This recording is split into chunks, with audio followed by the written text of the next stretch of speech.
Hello বন্ধুরা, কেমন আছো? আশা করি সবাই ভালোই আছো। আমি আজকে রান্না করব চিংড়ি মাছ।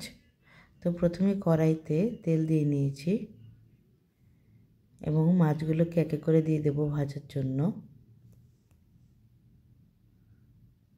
চিংড়ি মাছ সাধারণত নারকেলের দুধ দিয়ে রান্না করলে বেশি সুন্দর হয় খেতে।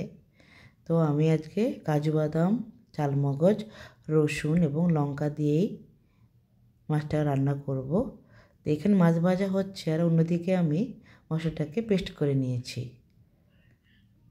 তো মাছগুলো ভাজা হয়ে গেলে আমি এগুলোকে উঠিয়ে নেব। আর এই ভেজে রাখা তেলটার মধ্যে আমি টুকরো করে কেটে রাখা আলুগুলো এর মধ্যে দিয়ে দেব। এর মধ্যে একটু নুন দিয়ে নেব এবং ভাজা হয়ে আসলে অল্প পরিমাণ একটু পেঁয়াজ কলি দিয়ে একসঙ্গে ভাজা করব। তো দুটো একসঙ্গে ভাজা হয়ে আসলে এর মধ্যে আমি পেস্ট করে রাখা মশলাটা এর মধ্যে দিয়ে দেব। এবার কিছুক্ষণ আমি নাড়াচাড়া করব মশলাটা কষানোর জন্য।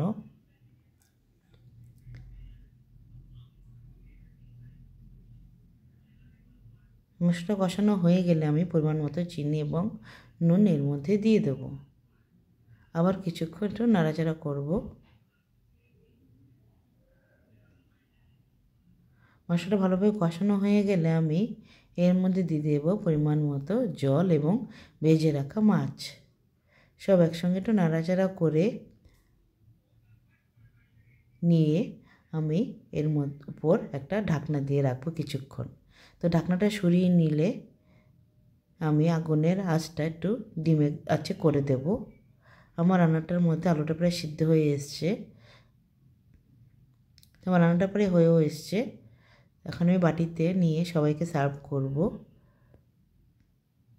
তো আমার রান্নাটা যদি তোমাদের সবার ভালো লেগে থাকে তাহলে লাইক, শেয়ার, কমেন্ট করবে।